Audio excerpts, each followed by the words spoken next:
इस कहानी की शुरुआत में हम गार्ड्स को देखते हैं जो मरे हुए प्लेयर्स को कॉफिन में डालकर ले जा रहे थे। वहीं फ्रंट मैन सीनियर गार्ड से जुन के बारे में पूछता है, मगर सीनियर जुन को नहीं मिल रहा था। तो फ्रंट मैन कहता है कि वीआईपीज़ के आने से पहले उसे ढूंढना होगा। वहीं सारे प्लेयर्स रेस्ट रूम में आते हैं। सब मीनू को जिंदा देखकर हैरान हो गए थे। तो मीनू सबको बताती है कि गार्ड्स ने मुझे कहा कि मैं गेम की कमजोर कड़ी हूँ, जैसे बचपन में जिसका पार्टनर नहीं होता था वो कमजोर कड़ी होता था, फिर वो मुझे यहाँ छोड़कर गए। ये कहकर मीनू हंसने लगती है। वहीं फ्रंट मैन को एक कॉल आता है। फ्रंट मैन कॉल पर किसी से कहता है कि हमें खुशी है कि आप गेम से देखने के लिए आ रहे हैं और होस्ट वीआईपीज़ के आने का वेट कर रहे थे। यह कहकर फ्रंट मैन कॉल कट करके वहां से जाने लगता है, मगर फ्रंट मैन अपनी गन लेकर कहता है कि मुझे पता है कि तुम यहाँ छुप रहे हो, क्योंकि मैं हमेशा फोन का रिसीवर उल्टी तरफ रखता हूँ और तुमने रिसीवर को सीधा रख दिया था। फिर फ्रंट मैन वहां जुन को ढूंढते हुए कहता है कि जिस गन से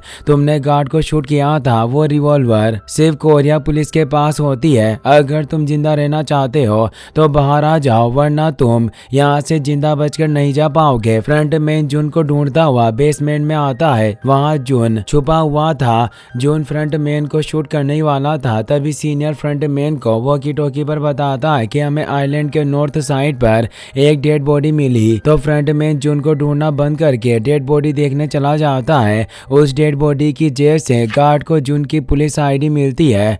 फ्रंट मैन ये देखकर कहता है कि डेड बॉडी को जला दो और फ्रंट मैन वहां से वीआईपीज़ के वेलकम के लिए चला जाता है। वहीं सारे प्लेयर्स खाना खा रहे थे, मगर गियोन खाना नहीं खा रहा था क्योंकि वो प्लेयर 01 की मौत से उदास था। तो सांगबू से कहता है कि उदास होने की जरूरत नहीं है, वैसे भी वो बुढ़ा था, कुछ वक्त में मर जाता। फिर सांग वो प्लेयर 69 की तरफ इशारा करते हुए कहता है कि 69 की पार्टनर उसकी वाइफ थी। तभी 69 रोते हुए सारे प्लेयर से कहता है कि तुम सब गेम खत्म करने के लिए मेरे साथ वोट दो, मगर कोई प्लेयर उसकी बात नहीं सुनता। तो 69 कहता है कि हम सब ने पैसों के लिए अपने लोगों को मार दिया है, फिर भी तुम ये गेम खेलना चाहते हो। तो सांग उससे कहता है कि यहाँ से बाहर जाने से तुम्हारी वाइफ जिंदा नहीं होगी। अगर तुम अपनी वाइफ की मौत से इतने दुखी हो तो अपने मार्बल्स उसे देकर तुम मर जाते हैं। इन पैसों से तुम अपने पहले की जिंदगी बदल सकते हो। फिर सांगवू सारे प्लेयर से कहता है कि अगर तुम सब अपनी पहले वाली जिंदगी में वापस जाना चाहते हो तो इसके साथ मिलकर यहाँ से चले जाओ, मगर कोई वहाँ से नहीं जाता। वहीं चौपर से उतरकर गोल्डन मास्क पहने 5 वीआईपीज़ गेम्स देखने आते हैं। वहीं फ्रंट मैन गेम होस्ट के रूप में आकर कहता है कि वीआईपीज़ आ गए हैं और आपका इंतजार कर रहे हैं। गेम होस्ट ने वही सूट और ओवल वाला मास्क पहना हुआ था जो जुन ने फ्रंट मैन के रूम में देखा था। होस्ट अपना मास्क उतार कर रख देते हैं, मगर अपना फेस नहीं दिखाते। वहीं फ्रंट मैन सारे वीआईपीज़ को अपने बारे में बताता है। तो एक वीआईपी फ्रंट मैन से होस्ट के बारे में पूछता है। तो फ्रंट मैन बताता है कि होस्ट कुछ इंपॉर्टेंट काम की वजह से आज हमें ज्वाइन नहीं कर सकेंगे, लेकिन तुम्हें फिक्र करने की कोई जरूरत नहीं है, सारे गेम्स टाइम पर खेले जाएंगे। फिर फ्रंट मैन सबको अपने साथ ले जाता है।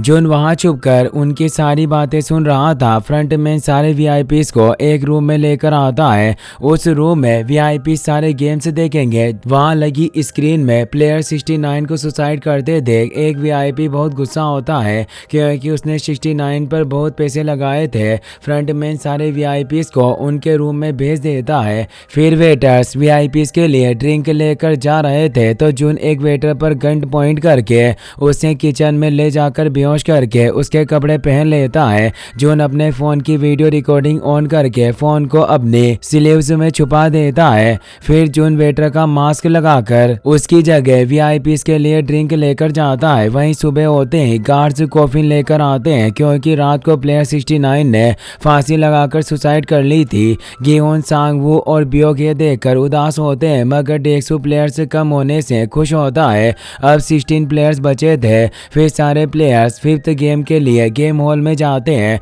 वहीं सारे वीआईपीज़ भी रूम में नेक्स्ट गेम देखने के लिए आ गए थे। जोन बाकी वेटर्स के साथ वीआईपीज़ को ड्रिंक सर्व कर रहा था। वहाँ फ्रंट मैन वीआईपीज़ को 5th game glass stepping stones का शो पीस दिखाता है। वहीं सारे प्लेयर्स गेम हॉल में आते हैं। वहाँ 1 से 16 नंबर के जैकेट्स थे। फिर लेडी इंस्ट्रक्टर सारे प्लेयर्स को उनमें से कोई भी एक जैकेट लेने के लिए कहती है। वहीं वीआईपीज भी सारे प्लेयर्स को देख रहे थे। कुछ प्लेयर्स भागकर बीच के नंबर वाले जैकेट लेकर चले जाते हैं। यह देखकर वीआईपीज कहते हैं कि बाकी बचे प्लेयर्स के लिए नंबर लेना बहुत मुश्किल है, इसीलिए वो फ्रंटमैन से कहते हैं कि बचे हुए प्लेयर्स को गेम के रिलेटेड हिंट दो। तो लेडी इंस्ट्रक्टर प्लेयर्स को बताती है कि नंबर के हिसाब से गेम खेलने की बारी आएगी। यह सुनकर गियोन सोचता है कि इस गेम में भी दूसरे गेम्स की तरह टाइमिंग होती है, इसलिए वो नंबर 1 लेने जाता है, मगर फिर सोचता है कि मुझे अभी गेम के बारे में पता नहीं है तो मैं 01 नहीं ले सकता। तो गियोन लास्ट में नंबर से लेने जाता है। तभी बाकी प्लेयर्स 16 नंबर छोड़कर सारे नंबर ले लेते हैं और बाकी प्लेयर 01 के बाद के नंबर्स ले लेते हैं। अब 01 और 16 नंबर बचे थे। इससे गियोन सोच में पड़ गया था, लेकिन बहुत सोचने के बाद गियोन 01 लेता है। तभी प्लेयर 96 गियोन से 01 नंबर मांगते हुए कहता है कि मैंने अपनी पूरी जिंदगी डरते हुए बिता दी। आज भी मैं 01 नंबर लेना चाहता था पर डर कर नहीं लिया, लेकिन आज मैं सबसे आगे रहना चाहता हूँ। यह कहकर वो रोने लगता है। तो गियोन उसे 01 नंबर दे देता है और खुद 16 नंबर लेकर गेम खेलने जाता है। 96 के 01 नंबर लेने से एक वीआईपी गुस्सा होता है क्योंकि वो 96 को जिताना चाहता था। फिर फ्रंटमैन वीआईपीज को गेम खेलने के लिए पर्दा हटाता है। उस रूम से ग्लास स्टेपिंग स्टोन गेम दिख रहा था। गेम के लिए सारे प्लेयर्स वहां आते हैं। लेडी इंस्ट्रक्टर प्लेयर्स को बताती है कि इस गेम में सारे स्टेपिंग स्टोन 2 तरह के गिलास से बना है, टेम्पर्ड गिलास और नॉर्मल ग्लास। इसमें टेम्पर्ड ग्लास 2 लोगों का वजन झेल सकता है, लेकिन नॉर्मल ग्लास एक आदमी का वजन भी नहीं झेल सकता। इसलिए तुम्हें 18 ग्लासेस में से टेम्पर्ड ग्लास को ढूंढकर दूसरी तरफ जाना है। सबको अपने शूज उतार कर 16 मिनट में दूसरी तरफ चले जाएंगे। फिर गेम स्टार्ट होता है और 01 खेलने के लिए आगे बढ़ता है। वीआईपीज भी ये सब स्कोप से देख रहे थे। वहाँ पेंथर मास्क वीआईपी जून से ड्रिंक मंगवाता है तो जून उसे ड्रिंक सर्व करके जाने लगता है। जून अपने फोन से यह सब रिकॉर्ड भी कर रहा था। तभी पेंथर मास्क जून का हाथ पकड़कर उसके पास रुकने के लिए कहता है। तो जून उसे कहता है कि मुझे बाकी वीआईपीज को भी ड्रिंक सर्व करनी है। तो पेंथर मास्क दूसरे वीआईपी से पूछता है कि क्या मैं स्वेटर को अपने पास रख लूं। तो सारे वीआईपी आकर देते हैं, इसलिए जून को उसके पास बैठना पड़ता है। वहीं नंबर 01 आगे बढ़ने में डर रहा था तो डेक्सो उसे आकर कहता है कि अगर तुम आगे नहीं जाओगे तो मैं तुम्हें धक्का मारकर गिरा दूंगा। तो नंबर 1 पहले टेम्पर्ड ग्लास पर चला जाता है। गार्ड भी गेम के शो पीस पर नंबर 1 को आगे बढ़ाता है। 01 दूसरे ग्लास पर जाता है पर वो नॉर्मल ग्लास था और ग्लास टूट जाता है, जिससे 01 नीचे गिर के मर जाता है। फिर नंबर 2 आगे बढ़ती है पर वो भी आगे जाकर नीचे गिर जाती है। फिर मेड टीचर जाता है और वो बहुत सारे ग्लास पर भागकर आगे बढ़ता है, मगर आगे जाकर ग्लास टूट जाता है और वो नीचे गिर जाता है। अब दूसरे प्लेयर्स आगे बढ़ते हैं, सब एक दूसरे के पीछे जाते हैं। टीचर बहुत सारे ग्लास पर भागकर आगे गया था, इसलिए नंबर 4 को सही ग्लास का पता नहीं चल रहा था और वो दूसरे प्लेयर्स से पूछकर आगे बढ़ता है, मगर प्लेयर्स उसे गलत ग्लास बता देते हैं और वो नीचे गिर जाता है। फिर दूसरे प्लेयर्स आगे बढ़ते हैं। उन्हें देखकर गियोन कहता है कि अब 10 गिलास बचे हैं और अगर सब प्लेयर्स 1 या 2 गिलास सही चुनते हैं तो हम गेम पास कर लेंगे। तो सांगबू कहता है कि अगर वो प्लेयर्स आगे नहीं बढ़ेंगे तो टाइम खत्म होने से हम गेम हार जाएंगे। वहीं नंबर 6 ग्लास पर बैठकर गॉड से प्रे करने लगता है तो दूसरे प्लेयर्स उसे आगे बढ़ने के लिए कहते हैं, मगर नंबर 6 आगे नहीं बढ़ता। तो डेक्सू नंबर 7 से कहता है कि अगर तुम आगे नहीं बढ़ोगे तो मैं तुम्हें धक्का मार दूंगा। यह सुनकर नंबर 7 नंबर 6 को धक्का मारने के लिए उसके ग्लास पर जाता है, लेकिन नंबर 6 नंबर 7 को नेक्स्ट ग्लास पर धक्का मारकर गिरा देता है। नंबर 6 अगले ग्लास पर चला जाता है। तभी नंबर 8 पीछे से आकर नंबर 6 के नेक्स्ट ग्लास पर धक्का मारकर गिरा देता है। वहीं ब्योग भी ग्लास पर जाती है। उसके पीछे गियोन भी जा रहा था, मगर उसे ग्लास के बारे में पता नहीं था तो ब्योग उसे सही ग्लास बताती है। फिर सब प्लेयर्स नंबर 8 के पीछे पीछे जाते हैं, मगर आगे जाकर नंबर 8 भी नीचे गिर जाता है। उसके पीछे डेक्सो था, मगर वो आगे नहीं बढ़ता और डेक्सो सारे प्लेयर्स से कहता है कि तुम लोगों के लिए मैं अपनी जान खतरे में डालकर आगे नहीं जाऊंगा। वहीं पेंथर मास्क जून को उसका मास्क उतारने के लिए कहता है कि पेंथर मास्क गे था और वो जून को पसंद करने लगा था, मगर जून उसे मना कर देता है। तो तो पेंथर कहता है कि अगर तुम अभी मुझे तुम्हारा फेस नहीं दिखाओगे तो मैं तुम्हें मार दूंगा। तो जुन कहता है कि मैं यहाँ मेरा फेस नहीं दिखा सकता क्योंकि तुम्हारे जाने के बाद ये मुझे मार देंगे, मुझे यहाँ कहीं और ले चलो जहाँ हम दोनों अकेले हों। तो पेंथर मास्क जुन के साथ वहाँ से जाने लगता है। उन्हें जाता देख लायन मास्क वीआईपी कहता है कि तुम गेम का सबसे इंटरेस्टिंग पार्ट छोड़कर कहाँ जा रहे हो। तो पेंथर कहता है कि तुम गेम के मजे लो, मुझे कुछ और काम करना है। ये कहकर वो जुन के साथ वहाँ से चला जाता है। वहीं डेक्सो के पीछे खड़ा नंबर 10 उसे आगे जाने के लिए कहता है मगर डेक्सो आगे नहीं जाता है और दोनों में बहस हो जाती है। तभी मीनू नंबर 10 को पीछे से धक्का मारकर नीचे गिरा देती है। मीनू डेक्सो से कहती है कि मैं आगे जाऊंगी और वो डेक्सो के ग्लास पर चली जाती है। वहां जाकर मीनू डेक्सो को पकड़कर कहती है कि मैंने तुमसे कहा था कि अगर तुम मुझे धोखा दोगे तो मैं तुम्हें जान से मार दूंगी। डेक्सो मीनू से अपने आप को छुड़ाने की कोशिश करती है मगर मीनू उसे नहीं छोड़ती और डेक्सो को अपने साथ नीचे गिरा लेती है। वहीं पेंथर जुन को अपने रूम में लेकर आता है। पेंथर जुन का मास्क उतारकर उसे कहता है कि अगर तुम 5 मिनट में मुझे खुश कर दोगे तो मैं तुम्हारी जिंदगी बदल दूंगा। तभी जुन पेंथर से टेस्टिकल्स पकड़कर अपनी गन उस पर पॉइंट करके उसका मास्क उतरवाता है। फिर उससे कहता है कि अगर 5 मिनट में तुमने मुझे यहाँ की सारी बातें नहीं बताई तो मैं तुम्हें मार दूंगा। तो पेंथर उसे सब बताने के लिए मान जाता है। तो जुन अपने फोन में सारी बातें रिकॉर्ड करने लगता है। वहीं पेंथर काफी वक्त से वापस नहीं आया था तो फ्रंट मैन सीनियर को वीआईपीज़ के रूम चेक करने के लिए भेजता है। वहीं अब गेम में गिहुन, सांगवू, ब्योक और नंबर 13 ही बच गए थे। नंबर 13 सबसे आगे था। वो सबको बताता है कि मैंने 30 साल तक ग्लास फैक्ट्री में काम किया था और मैं ग्लास को देखकर बता सकता हूँ कि कौन सा टेम्पर्ड ग्लास है। यह सुनकर गिहुन कहता है कि अगर तुम्हें पहले से ये पता था तो तुमने दूसरे प्लेयर्स को क्यों नहीं बताया। तो नंबर 13 कहता है कि जब भी उन्हें मौका मिला उन लोगों ने मुझे मारने की कोशिश की तो मैं उनकी मदद क्यों करूं। फिर नंबर 13 ग्लास देकर आगे बढ़ता है। वहीं वीआईपी से देखकर हैरान हो गए थे कि नंबर 13 को टेम्पर्ड ग्लास के बारे में पता चल रहा था।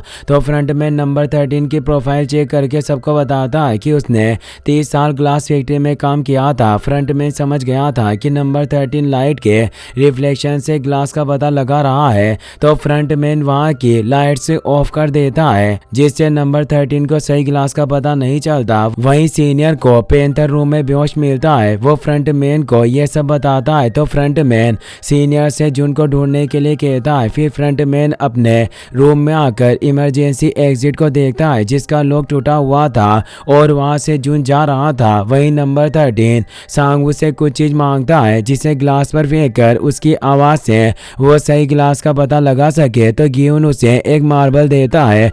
नंबर 13 मार्बल को ग्लास पर फेंककर कहता है कि मुझे एक और मार्बल चाहिए क्योंकि मुझे दूसरे ग्लास की आवाज भी सुननी पड़ेगी। मगर गिहुन के पास और मार्बल्स नहीं थे और गेम खत्म होने में 22 सेकंड्स रह गए थे। तो सांगवू नंबर 13 के ग्लास पर जाकर उसे आगे वाले ग्लास पर धक्का मारकर उसे गिरा देता है जिससे उसे सही ग्लास का पता चल जाता है। और टाइम खत्म होने से पहले सांगवू, ब्योक और गिहुन दूसरी तरफ आ जाते हैं। टाइम खत्म होते ही बचे हुए ग्लासेस को ब्लास्ट कर देते हैं। उन ग्लासेस के टुकड़ों से सांगवू और गिहुन को खरोंचे आती है मगर शायद ब्योक को ज्यादा चोट आ गई थी। वहीं सीनियर गार्ड्स के साथ इमरजेंसी एग्जिट के नीचे आता है। सीनियर फ्रंट मैन को बताता है कि जुन ओशन में चला गया है क्योंकि यहाँ से एक डाइविंग सूट गायब है। वहीं जुन एक आइलैंड की तरफ जा रहा था। वहीं फ्रंट मैन गार्ड्स के साथ जुन के ड्राइविंग सूट को ट्रैक करके उसके पीछे जा रहे थे। अब हम देखते हैं कि गार्ड्स सांगवू, गिहुन और ब्योक को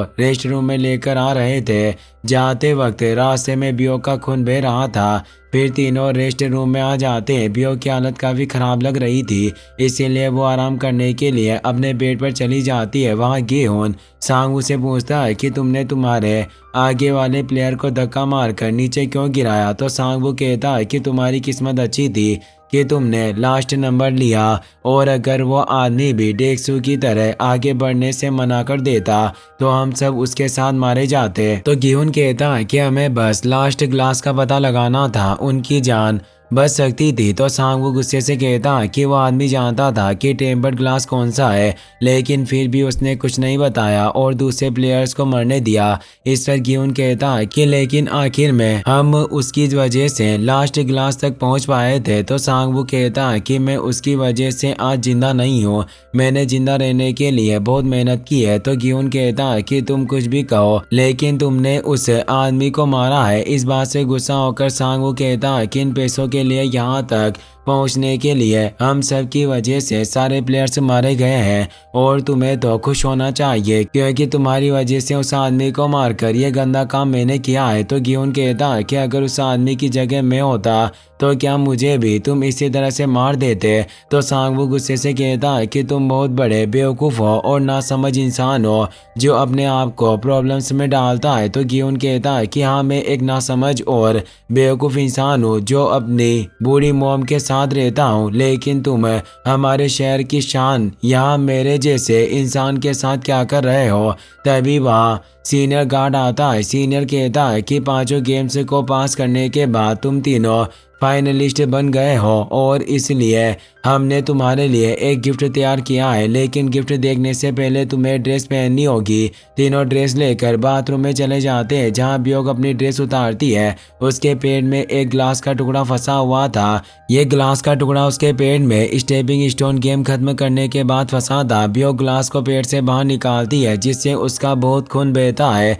तो ब्योक खून को रोककर अपनी पुरानी ड्रेस को फाड़कर गांव पर बांधती है। बहुत खून बहने की वजह से ब्योक की हालत बिगड़ती जा रही थी। फिर वो नया सूट पहनकर जाती है। वहीं जून गेम आइलैंड से दूर दूसरे आइलैंड पर आ गया था। वहां आकर जून अपना डाइविंग सूट उतारकर अपने फ़ोन को चेक करता है। उसने फ़ोन को एक पॉलीथीन में रखा हुआ था ताकि वो गीला होकर ख़राब ना हो जाए। जून का फ़ोन एकदम सही काम कर रहा था। जून के फ़ोन में नेटवर्क नहीं आ रहे थे, इसीलिए आइलैंड के ऊपर जाता है। कुछ देर बाद फ्रंटमैन अपने गार्ड्स के साथ उस आइलैंड पर आ जाता है, जहां उन्हें जून का डाइविंग सूट मिलता है जिस पर ट्रैकर लगा हुआ था। फ्रंटमैन गार्ड से कहता है कि उसे जिंदा पकड़कर मेरे पास लेकर आओ। गार्ड्स जून को ढूंढने के लिए जाते हैं और फ्रंटमैन गन से ऑक्सीजन टैंक को शूट करता है, जिसकी आवाज़ सुनकर जून उन्हें देखकर छुप जाता है। हिल के ऊपर जून के फ़ोन में सिग्नल आ गया था। तो जून अपने चीफ को कॉल करके कहता है कि मैं एक आइलैंड पर हूँ जो साउथ वेस्ट में है। आप मेरा फ़ोन ट्रेस करके यहाँ एक बैकअप टीम भेज दो। अगर बैकअप नहीं भेज सकते तो पुलिस स्क्वाड या कोस्ट गार्ड्स को भेज दो। मगर चीफ को जून की आवाज़ ठीक से नहीं आ रही थी। तो जून कहता है कि मैं आपको कुछ फोटोस एंड वीडियोस भेज रहा हूँ। जून चीफ को गेम्स आइलैंड पर रिकॉर्ड की गई सारी वीडियोस एंड फोटोज भेजता है। फिर जून गार्ड्स से बचने के लिए आगे बढ़ता है। वहीं गार्ड्स डिनर के लिए डाइनिंग टेबल तैयार कर रहे थे। उस टेबल पर गिहुन, सांगवू और ब्योक बैठे हुए थे।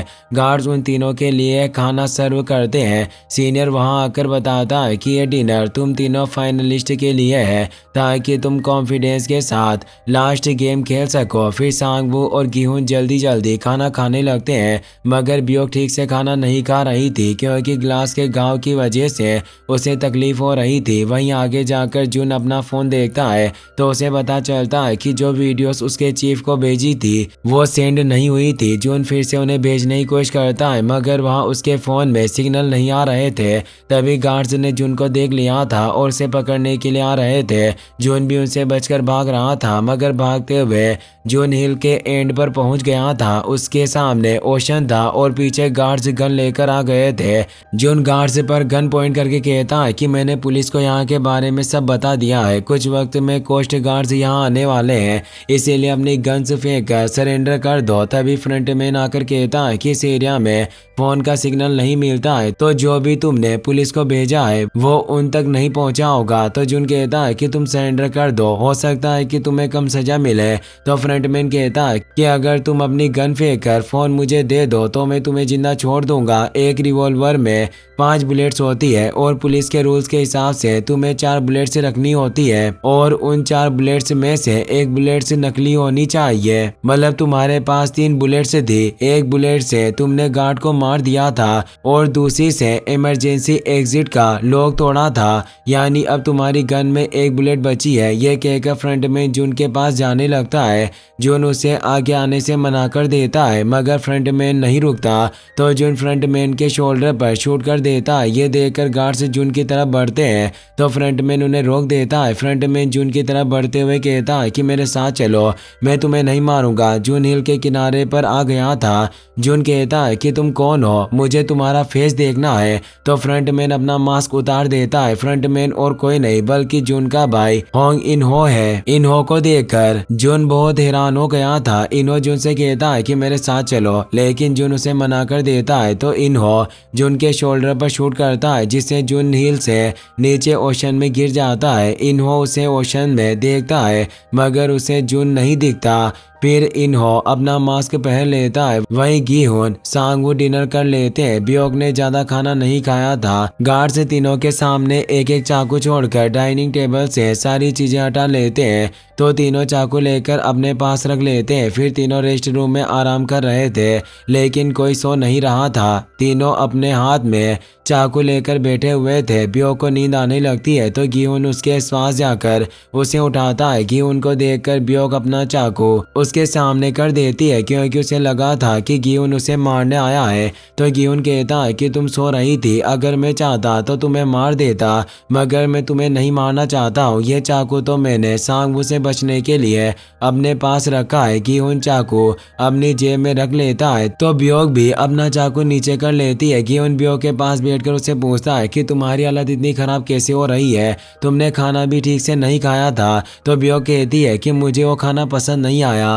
गीहुन कहता है कि तुम झूठ क्यों बोल रही हो। तो ब्योक कहती है कि अगर मैं घायल हूँ तो क्या तुम मेरा इलाज करोगे, तुम मेरी फिक्र मत करो, मैं अपने आप को संभाल लूंगी। तो गीहुन कहता है कि सांगवू से जीतने के लिए हमें दोनों को टीम बनाकर खेलना होगा और गेम जीतने के बाद हम दोनों पैसे बांट लेंगे। ब्योक गीहुन से पूछती है कि इन पैसों का तुम क्या करोगे। तो गीहुन कहता है कि पहले मैं अपने सारे लोन्स और उधार चुकाऊंगा, फिर मेरी मॉम के लिए एक शॉप खरीदूंगा और मेरी 10 साल की बेटी हायोंग की कस्टडी वापस लूंगा। इस पर ब्योक कहती है कि मेरा भाई भी 10 साल का है, वो भी अभी अनाथ आश्रम में है। मैंने उसे प्रॉमिस किया था कि मेरे पास पैसे आते ही मैं अपनी मॉम को नॉर्थ कोरिया से यहाँ लेकर आऊंगी और हमारे लिए एक घर खरीदूंगी। तो गीहुन कहता है क्या विनिंग प्राइस से तुम ये सब कर सकती हो। ब्योक कहती है कि तुम मुझसे प्रॉमिस करो कि अगर हम दोनों में से कोई एक यहाँ से जिंदा बाहर निकलता है तो हम एक दूसरे की फैमिली को संभालेंगे। इस पर गीहुन कहता है कि तुम फिक्र मत करो, हम दोनों सांगवू को हराकर एक साथ बाहर निकलेंगे। तो ब्योक कहती है कि तुम फिर भी मुझसे प्रॉमिस करो। तो गीहुन ब्योक को चुप रहने के लिए कहता है क्योंकि सांगवू को नींद आ गई थी और उसके हाथ से चाकू गिर गया था। तो गीहुन चाकू लेकर उसे मारने जा रहा था लेकिन ब्योक गीहुन को रोककर कहती है कि मैं जानती हूँ कि तुम बुरे इंसान नहीं हो, इसीलिए तुम मेरे लिए ऐसा मत करो। ये सुनकर गीहुन रुक जाता है। तभी ब्योक बेड की साइड पर गिर जाती है तो गीहुन ब्योक के पास जाकर उसका कंबल हटाता है। गीहुन को ब्योक के घाव के बारे में पता चल गया था। ब्योक का काफी खून बह रहा था। ब्योक गीहुन से कहती है कि मुझे मेरे घर जाना है। ये कहते हुए ब्योक बेहोश होने लगती है। तो गीहुन डोर के पास जाकर गार्ड को हेल्प के लिए बुलाता है मगर कोई गार्ड उसकी बात का जवाब नहीं देते। तभी रेस्ट रूम की लाइट ऑन होती है और सीनियर गार्ड्स के साथ वहां आता है। उन गार्ड्स के हाथ में कॉफिन देखकर गीहुन ब्योक के पास जाता है। वहां सांगवू अपने चाकू के साथ खड़ा था और उसने ब्योक का गला काटकर उसे मार दिया था। ये देखकर गीहुन ब्योक का चाकू लेकर गुस्से से सांगवू पर हमला करने जाता है मगर गार्ड्स उसे धक्का मारकर नीचे गिरा देते हैं। गार्ड्स गीहुन को पकड़ लेते हैं। ब्योक की बॉडी को गार्ड्स कॉफिन में डालकर वहां से ले जाते हैं। यह देखकर गीहुन रोने लगता है। वहीं इनहो अपने शोल्डर से जून की शूट किए हुए बुलेट निकालता है। इनहो को मिरर में जून दिखाई देता है जो उससे पूछता है कि तुमने ऐसा क्यों किया। ये सब इनहो का भ्रम था। वहीं गार्ड्स ब्योक को कॉफिन के साथ जला देते हैं। अब हम देखते हैं कि सीनियर गार्ड गीहुन और सांगवू से कहता है कि फाइनली स्क्विड गेम खेलने से पहले हमें टॉस करना होगा, इसीलिए कोई एक शेप चुनो। तो गीहुन ट्रायंगल शेप चुनता है। सीनियर कॉइन स्पिन करता है और गीहुन टॉस जीत जाता है। तो गीहुन ऑफेंस चुनता है। फिर सीनियर दोनों को गेम हॉल में ले जाते हैं। ये वही ग्राउंड था जहां गीहुन और बाकी प्लेयर्स ने फर्स्ट गेम खेला था। वहीं सारे वीआईपीज भी फ्रंटमैन के साथ ये सब देख रहे थे। वहां एक वीआईपी फ्रंटमैन से स्क्विड गेम के बारे में पूछता है तो फ्रंटमैन उसे बताता है कि यह गेम बच्चों का है और बहुत सालों पहले यह गेम कोरिया में खेला जाता था। उस वक्त बच्चे जितने भी गेम्स खेलते थे उनमें से स्क्विड गेम सबसे खतरनाक था। गेम जीतने के लिए तुम दूसरे प्लेयर्स को भी मार सकते हो, प्लेयर को मारने से तुम्हें कोई नहीं रोकेगा। वहीं सीनियर गिहुन और सांगवू को गेम के रूल्स बताता है कि ऑफेंस को डिफेंस से बचकर स्क्विड के अंदर जाना होगा और जीतने के लिए ऑफेंस को स्क्विड के सर को अपने पैर से टच करना होगा। डिफेंस को जीतने के लिए ऑफेंस को स्क्विड से बाहर निकलना होगा और अगर गेम खत्म होने से पहले किसी भी प्लेयर को कुछ हो गया या वो मर गया तो दूसरा प्लेयर गेम जीत जाएगा। फिर गेम स्टार्ट होता है और गिहुन स्क्विड के बाहर जाकर अपने शूज की लेस टाइट करके अपने हाथ में धूल ले लेता है। गिहुन अपने एक पैर पर चलकर स्क्विड में आने की कोशिश करता है तो एक वीआईपी फ्रंटमैन से उसके बारे में पूछता है तो फ्रंटमैन बताता है कि जब तक ऑफेंस को स्क्विड की नेक को पार नहीं कर लेता तब तक उसे एक पैर पर चलना होगा।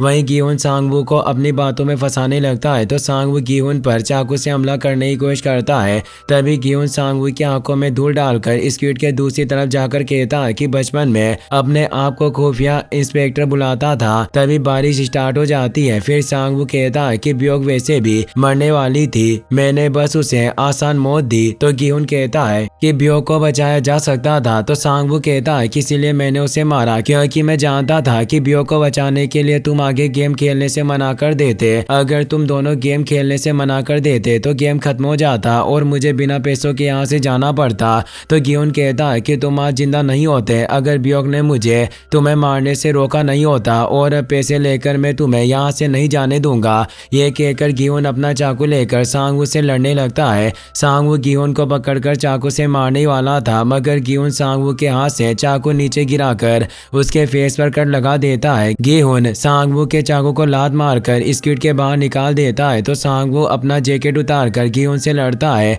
जिससे गिहुन के हाथ से चाकू गिर जाता है। सांगवू गिहुन की आंखें दबाकर उसे स्क्विड से बाहर निकालने की कोशिश करता है मगर गिहुन उसके सर पर मारकर बच जाता है। दोनों लड़ने लगते हैं। वहां लड़ते हुए सांगवू को चाकू मिल गया था तो उसने चाकू गिहुन की थाई और पेट में घुसा दिया था जिससे घायल होकर गिहुन नीचे गिर गया था। फिर सांगवू कहता है कि क्या तुम्हें यह ग्राउंड याद है जहां हमने red light green light game खेला था और जितने भी प्लेयर्स यहाँ उस वक्त थे वो सब मर चुके हैं, उनमें से अब हम दोनों ही जिंदा बचे हैं लेकिन अब हम दोनों में से भी कोई एक ही जिंदा बचेगा। ये कहकर सांगवू चाकू से गिहुन पर हमला करता है। हमले से बचने के लिए गिहुन अपना हाथ सामने लेकर आता है जिससे चाकू उसके हाथ में घुस गया था। फिर गिहुन सांगवू के पैर को अपने मुंह से काटकर उसे दूर करके बहुत मारता है जिससे सांगवू बहुत घायल हो जाता है। फिर गिहुन अपने हाथ से चाकू निकालकर सांगवू पर वार करता है मगर गिहुन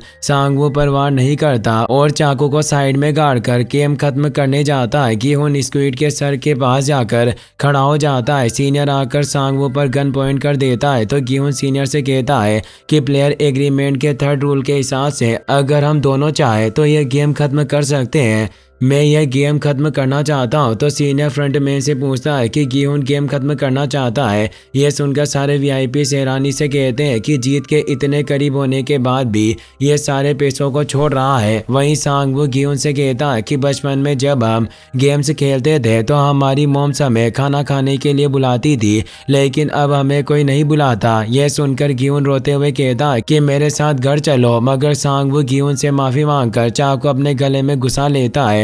मरते हुए सांगवू गिहुन से कहता है कि मेरी मॉम का ध्यान रखना। सांगवू की मौत से गिहुन बहुत रोता है। अब गिहुन गेम जीत गया था और सारे पैसे उसके हो गए थे। वहीं सारे वीआईपीज भी अपने मास्क वहीं छोड़कर चले गए थे। वहीं गिहुन इनहो के साथ उसकी कार में था। गिहुन की आंखों पर पट्टी बंधी हुई थी। गिहुन पूछता है कि तुमने हम सब के साथ ऐसा क्यों किया तो इनहो कहता है कि तुम्हें घोड़ों की रेस पसंद है ना, उसी तरह तुम लोग हमारे लिए घोड़े हो। मुझे नहीं लगा था कि तुम गेम के एंड तक पहुंच पाओगे। तो गिहुन कहता है कि तुम हो कौन मगर इनहो उसकी बात का कोई जवाब नहीं देता और अपना मास्क पहन लेता है। तभी कार में बेहोशी की गैस रिलीज होती है और गिहुन बेहोश हो जाता है। इनहो की कार शिप में थी। वहां से इनहो गिहुन को उसके शहर में लाकर रोड में छोड़ देता है। गिहुन बेहोश था और उसके हाथ पैर बंधे हुए थे और आंखों पर पट्टी थी। वहां एक आदमी गिहुन के पास आकर उसकी आंखों से पट्टी खोलता है। गिहुन को होश आता है। तभी गिहुन के मुंह से एक